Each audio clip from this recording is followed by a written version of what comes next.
రైతు భరోసా విషయానికొస్తే ఏం చెప్తారు? తెల్లవారేసరికి అర్ధరాత్రి 12 గంటలలోపు టకీ మెసేజ్‌లు వస్తాయా అన్నారు. అంటే మన సీఎం రేవంత్ రెడ్డి అన్న మాట ప్రకారం వెంటనే 15 నిమిషాల తర్వాత మార్చి 31 రోజు అని చెప్పేసని ఇంకొక కామెంట్ జరిగింది. పొంతన లేని మాటలు అసలు అంటే ఆచితూచకుండా అలా ఎలా మాట్లాడగలుగుతున్నారు? అంటే ప్రతిపక్ష పార్టీగా మీ కామెంట్ ఏంటి? ఇవాళ టకీమని అకౌంట్లో పడతాయని చెప్పిన రాష్ట్ర ముఖ్యమంత్రి గారు వారే 2 మాటలు మాట్లాడి నేను ఇంతకుముందు చెప్పిందట్లు అదే ఒక్కొక్కరు ఒక్కొక్క మాటకు తేడా ఉన్నది. ఇలా అది నాలికరా తాటిమట్టనా నోరా మోరా ఎట్లా పడితే అట్లా మాట్లాడతారు ఒక రాష్ట్ర ముఖ్యమంత్రి గారు. ఒక రాష్ట్రంలో ఉన్న మంత్రులు మాటకు విలువ ఉండదా? ఈ ప్రజలు భావించుకుంటున్నారు. కింద మిమ్మల్ని ట్రోల్ చేస్తూ ఉన్నారు సోషల్ మీడియాలో. మీ మాటలను చూసి నవ్వుకుంటా ఉన్నారు. ట్రోల్ చేసేది బీఆర్ఎస్ పార్టీ వాళ్ళే అని అంటున్నారు వాళ్ళు. ఇలా వాళ్ళకి ఏముందంటే పచ్చ కామెరలకంతా పచ్చగానే కనిపిస్తుందట. మీకు ఎంతసేపు బీఆర్ఎస్ పార్టీ మీద పడి ఏడవడం తప్పితే ప్రజలు ఎవరు పార్టీలో ఎవరో మీకు తెలుస్తలేదు. ప్రజలు చేసేదాన్ని కూడా పార్టీకి ఆపాదిస్తూ ఉన్నారు. ఎందుకంటే ప్రజలు చేస్తూ ఉన్నారంటే ఉన్నిచ్చేది పోతుంది ఈ రాష్ట్రంలో మీరు ప్రభుత్వంలో అనే ఉద్దేశంతో దాన్ని మా మీద ఆపాదిస్తూ ఉన్నారు. కాబట్టి ఇవాళ టకీ కాదు. మీరు వేసింది ఎంత? మీరు మండలానికి ఒక గ్రామం వేసి ఆ ఒక గ్రామంలో దాదాపుగా 570 గ్రామాలకేమో వేసి 560 కోట్లు ఏమో వేసి టకీ పట్టాయి బ్రహ్మాండంగా చేసినామని చెప్తా ఉన్నారు. మేము ఆనాడు బీఆర్ఎస్ సర్కార్ హయాంలో కేసీఆర్ గారి నాయకత్వంలో రైతులకు 69,50,000 మంది రైతులకు 70,000 కోట్ల రూపాయలు రైతు బంధుదారు ఇచ్చినాం.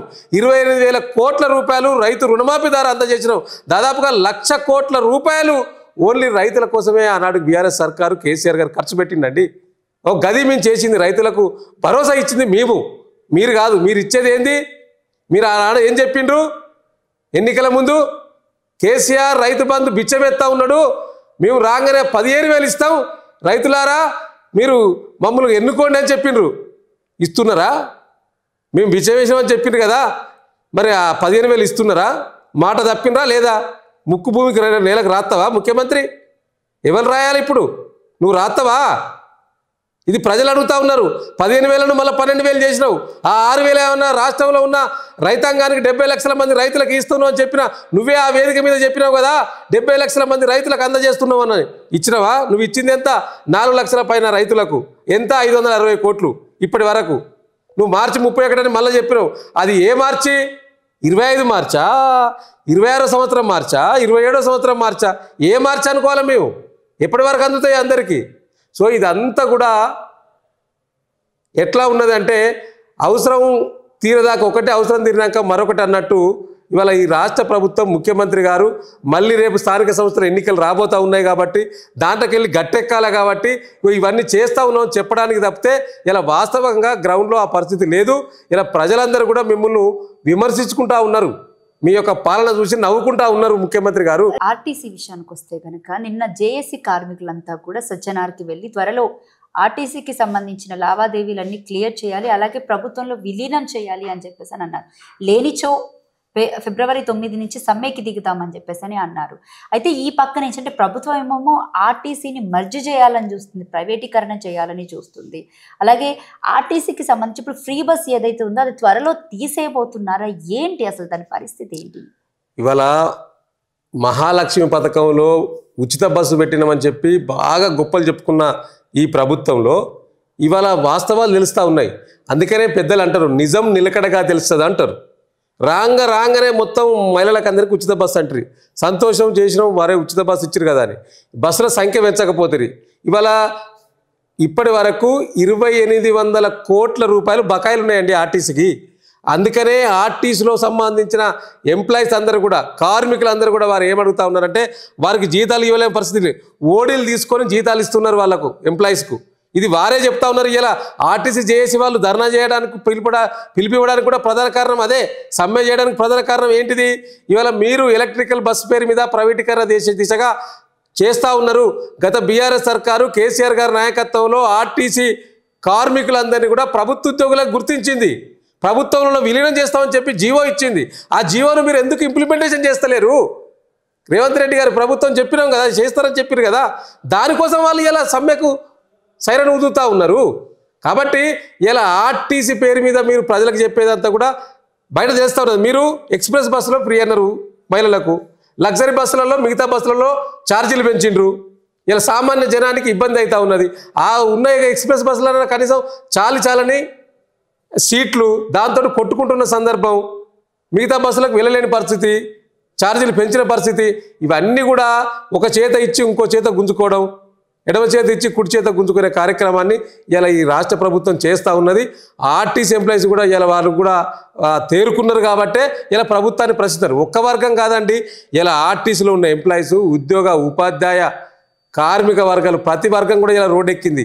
ఏ వర్గం రోడ్డెక్కలే మీ పాలనలో ముఖ్యమంత్రి గారు? ఈ మీ 13 నెలల పాలనలో అన్ని వర్గాలు మిమ్మల్ని ఈసడించుకుంటా ఉన్నాయి. ఏ వర్గం సంతోషంగా లేదు ఈ రాష్ట్రంలో. ఇది వాస్తవం. ప్రజల్లో మీరు పోతేగానే తెలుస్తుంది. మీరు మొన్న గ్రామ సభలు పెడితే ఎక్కడికి పోకపోతురి, మీరో విదేశీ పర్యటనలకు పోతురి పెట్టుబడుల పేరు మీద. మీ ఇంకో మిగిలిన నాయకులు కర్ణాటక వాయే. ఎవరుంటున్నారు, ఎవరు సమయం ఇస్తున్నారు? ఇక్కడ పరిపాలన ఏం జరుగుతుందనేది రివ్యూ చేసే పరిస్థితి ఉన్నదా?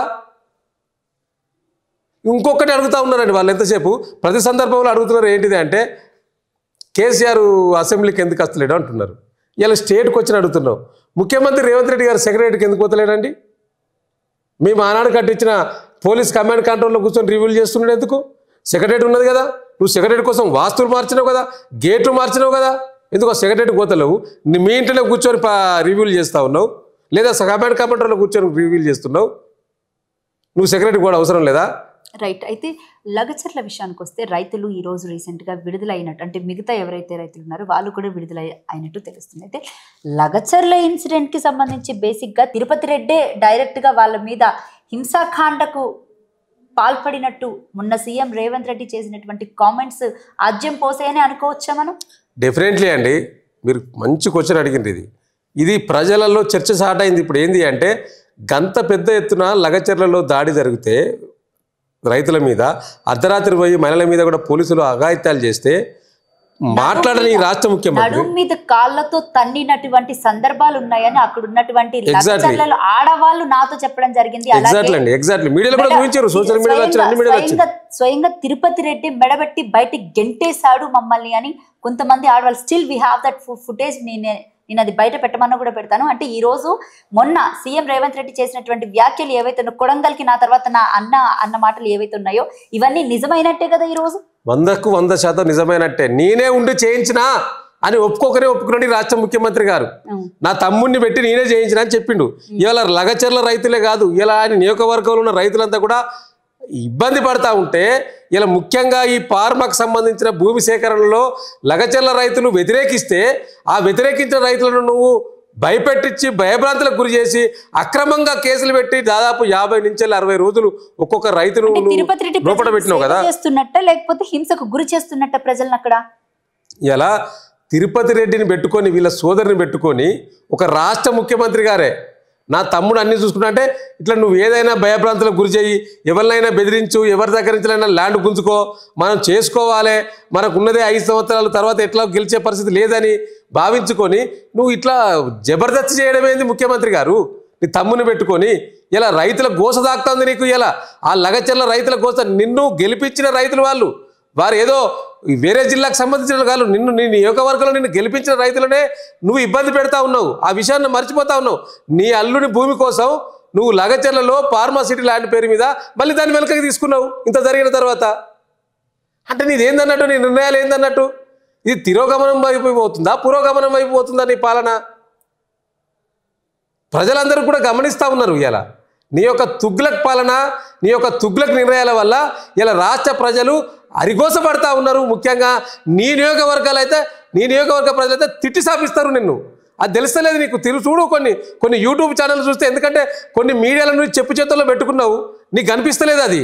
నువ్వు కొన్ని యూట్యూబ్ ఛానల్ ఓపెన్ చేస్తే కానీ వాస్తవాలు కనిపిస్తాయి. అది చూడు ఫస్ట్ నువ్వు. లేదా నీ కింద ఉన్న తిరుపతి రెడ్డి మీ సోదరునికో లేకపోతే మీ పార్టీ సెంటర్లో చెప్పండి, చూస్తారు. వాస్తవాలు తెలుసుకొని దాన్ని రెక్టిఫై చేసుకొని పరిపాలన కొనసాగించండి. Right sir, thank you sir, thank you so much sir. మీ విలువైన సమయం మాకు. థ్యాంక్ యూ అండి, థ్యాంక్ యూ వెరీ మచ్. ఇది బీఆర్ఎస్ సీనియర్ నాయకులు వాసుదేవ్ రెడ్డి గారితో ప్రత్యేక ఇంటర్వ్యూ. మరొక ఇంటర్వ్యూతో మళ్ళీ కలుద్దాం. Thank you.